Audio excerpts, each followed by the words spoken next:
greatest exorcism in history didn't happen to a girl in Georgetown, but to a boy whose identity was hidden for 70 years. Today, we peel back the Hollywood glamour to reveal the unsettling locations and actual diary entries that inspired a masterpiece of terror. Are you brave enough to witness the truth behind the possession? It began in January 1949 with a gift.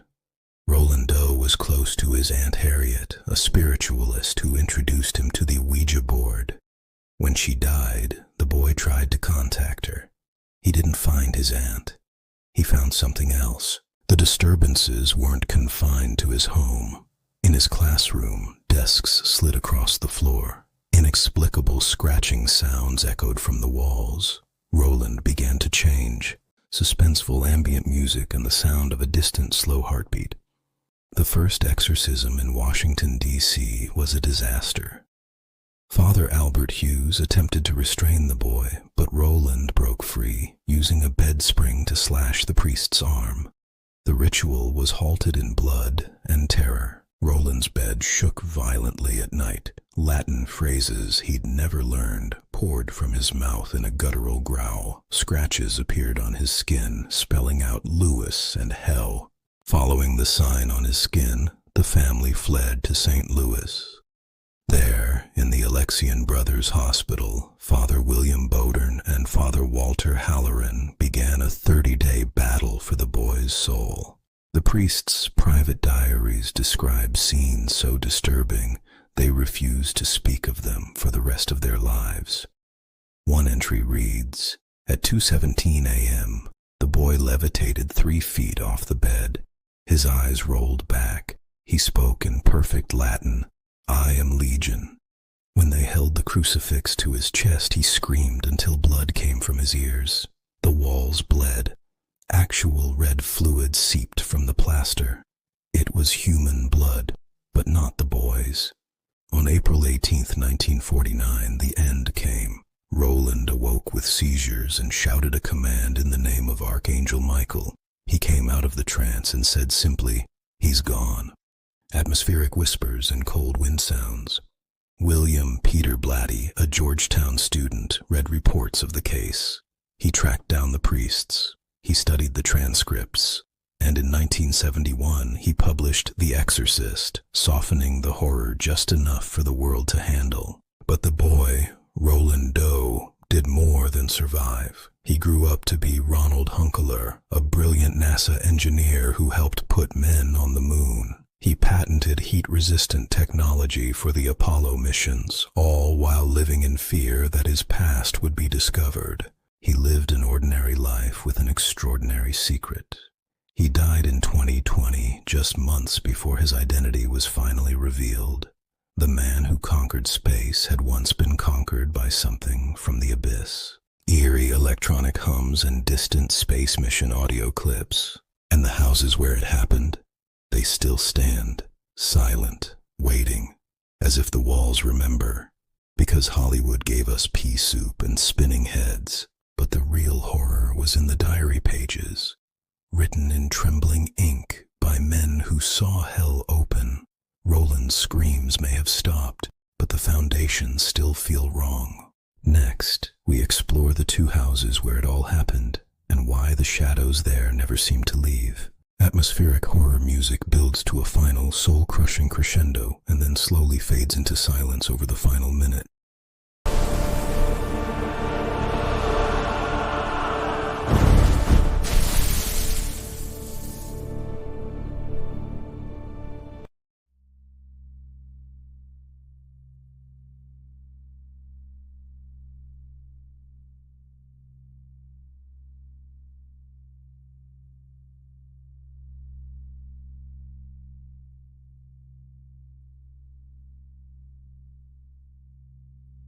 Step into 5333 Borden Avenue, Cottage City, Maryland, a modest brick home with white shutters and a manicured lawn.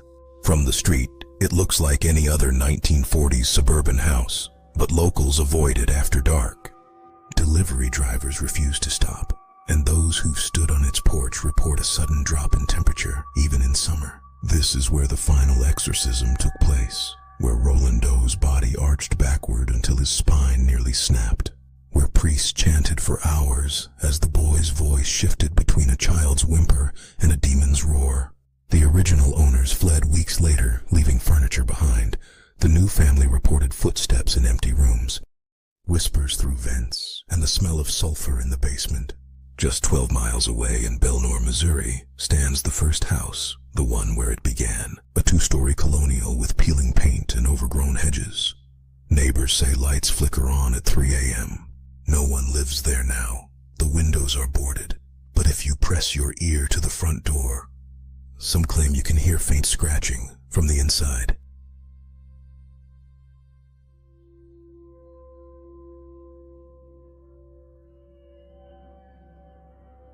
These aren't haunted houses in the ghost story sense. They're trauma imprints. Places where extreme psychological and spiritual distress left a residue so potent, even skeptics feel uneasy. Urban planners note both neighborhoods sit on geological fault lines, areas with high electromagnetic fields, known to trigger hallucinations. But EMF doesn't explain Latin chanting or blood on walls. And then there's the film Connection. When the Exorcist crew scouted locations, they unknowingly chose streets just blocks from Roland's Maryland home. During filming, actors reported nightmares. Crew members quit, claiming something watched from the trees. Director William Friedkin, an atheist, admitted, "I felt a presence on that set I couldn't rationalize. Because these houses aren't just wood and brick. They're vaults, and what's locked inside never left." Next, the fire that spared only Regan's room and the deaths that followed the cameras.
In the early 1970s, a film was born that would change the face of horror forever.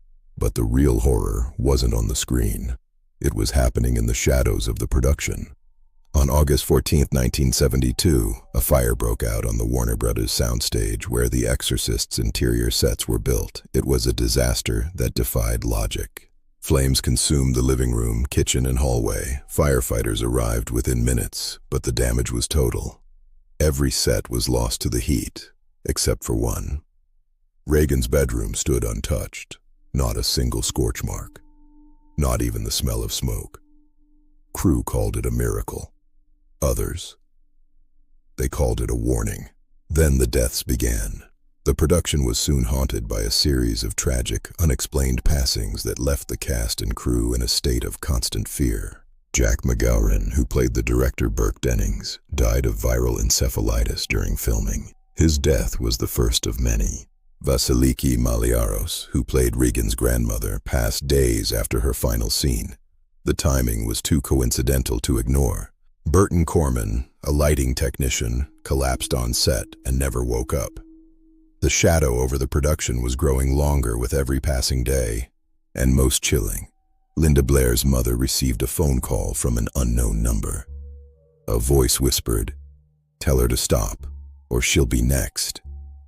The cast and crew felt like they were being watched. Accidents happened daily, equipment failed. The atmosphere was thick with a palpable sense of dread. By 1973, 9 people connected to the production had died or suffered severe trauma. The curse was no longer a rumor. It was a devastating reality. Friedkin, desperate to save his cast and his film, invited Father Thomas Birmingham, a Jesuit who knew the real exorcists, to bless the set. The priest burned incense in every corner, sprinkled holy water, and recited Psalm 91. He sought to cleanse the space of whatever malevolence had taken root. After that, the accident stopped. The set grew quiet. But for many, the damage was already done. The trauma would remain for decades. But the deeper truth may lie in the land itself. The studio lot sits near Laurel Canyon, a region long associated with occult activity and dark energy. In the 1960s, figures like Aleister Crowley's disciples and Charles Manson's followers lived in the hills above. The canyon has a long history of shadow. Some believe the land itself is spiritually charged, a vortex where the veil between worlds thins, allowing things to cross over that should never be invited. If such a vortex exists, the production of The Exorcist may have accidentally opened a door that couldn't be easily closed. It was a perfect storm of dark intention and dark location. Whether coincidence or curse, one fact remains. No other horror film has left such a trail of real-world tragedy. The fire that spared Regan's room, it's never been explained. Because sometimes when you recreate hell, hell notices. And once it has your attention, it never truly lets go. The story of The Exorcist is more than a movie. It's a reminder of the power of belief and the dangers of looking too deep into the darkness. Next, the priest who faced it, and the toll it took on their souls. Stay tuned for the final chapter of this dark history. To this day, the Warner Brothers lot holds its secrets. Some say the set of Regan's room was never truly dismantled, but merely hidden away, waiting for the next time someone dares to summon the beyond.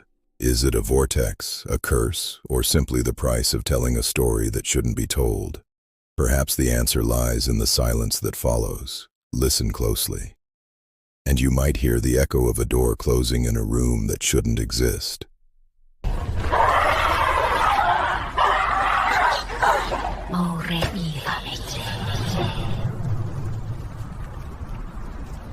Father William Bodern never spoke publicly about the 1949 exorcism, but his private letters reveal a man shattered by what he witnessed. "I entered that room, a believer," he wrote. "I left knowing evil is not a concept, it is a presence, and it hates us."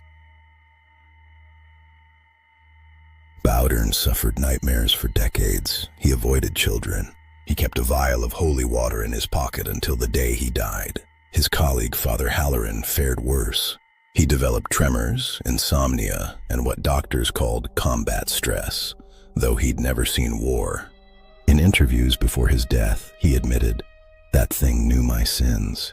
It whispered them in my mother's voice."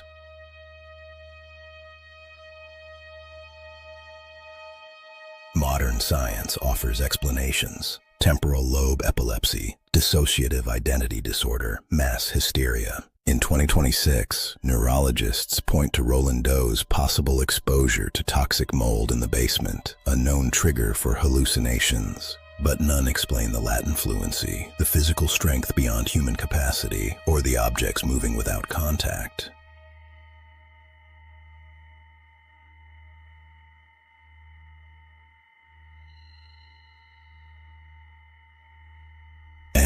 church, it still lists the case as inexplicable but not proof of demonic possession. Officially, it's a mystery. Unofficially, exorcists cited as textbook. Today, the sites remain active. Paranormal investigators using EMF meters, thermal cameras, and EVP recorders consistently capture anomalies at both houses. Voices saying, "Get out," cold spots that follow you, and the scent of roses despite no flowers nearby. In Catholic tradition, roses signify divine presence or demonic mockery.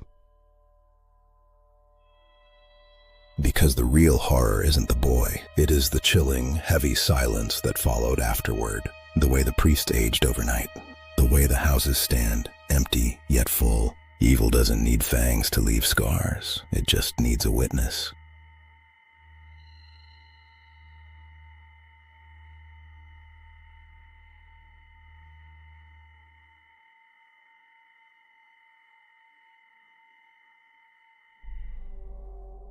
Next, why people still pilgrimage to these houses and what they find in 2026.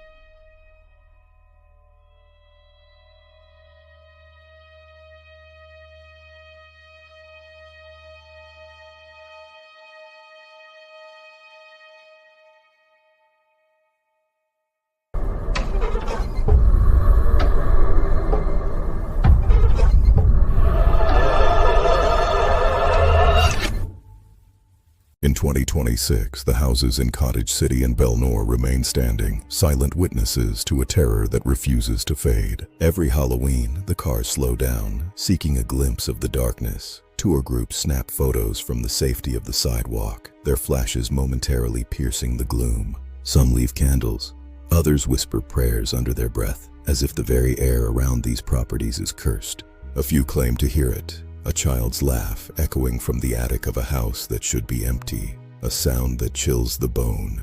Drone footage shows the Cottage City house in a state of terminal disrepair. The roof is sagging, the windows are cracked like broken eyes. But thermal scans reveal something the eyes cannot see. Persistent, unnatural cold spots in the upstairs bedroom, the same room where Roland Doe once levitated. Audio analysts reviewing ambient recordings have isolated something even more disturbing. A recurring phrase buried in the static, revealed only when reversed. Non serviam. I will not serve. The very words Lucifer spoke when he was cast out of heaven. A declaration of war against the divine. Meanwhile, the Bel-Nor house was sold in 2023 to an anonymous buyer. Within weeks, the property was transformed into a fortress. Security cameras watch every angle. Motion sensors trigger floodlights at 3 a.m. sharp. The witching hour referenced in the secret diaries. Neighbors report drones circling the property at night. One resident said, "It's like someone's waiting for it to start again, waiting for the static to return." Why does this case endure after 70 years? Because it straddles the line between documented history and unexplainable anomaly. Unlike fictional hauntings, this one has priestly testimony, medical records, and physical evidence that defies the laws of science. It's not a campfire tale told to scare children. It's a file stamped confidential by the highest authorities of the Vatican.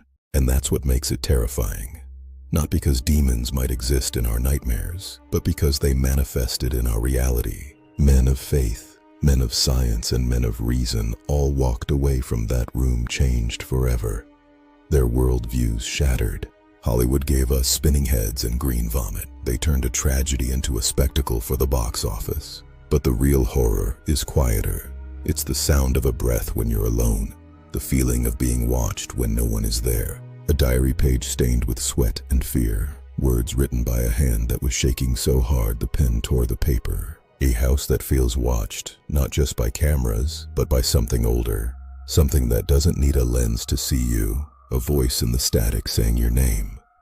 A whisper in the white noise that shouldn't be possible. So the next time you watch The Exorcist, remember the distinction. Regan McNeil was a creation of fiction, but Roland Doe was real. His screams were heard, his skin was marked, and his houses, they still stand today.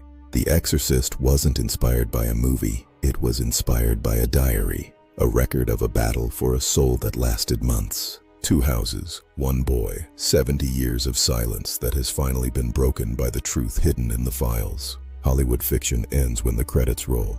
Real terror doesn't. It lingers in the walls of the houses we live in. Like if you believe some files should never be closed, subscribe for more truths behind the terror that haunts our world. Share this with someone who dares to read the real diary, because the truth is in the files, and some truths are better left buried.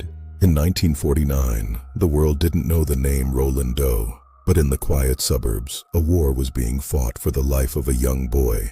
Witnesses reported marks appearing on his skin, letters and symbols carved by invisible hands while he screamed in agony. The Jesuit priests who performed the exorcism kept a meticulous diary. They recorded objects flying, beds levitating, and a chilling intelligence. Doctors examined him. Neurologists tested him. They found nothing wrong with his mind or his body, yet the phenomena continued.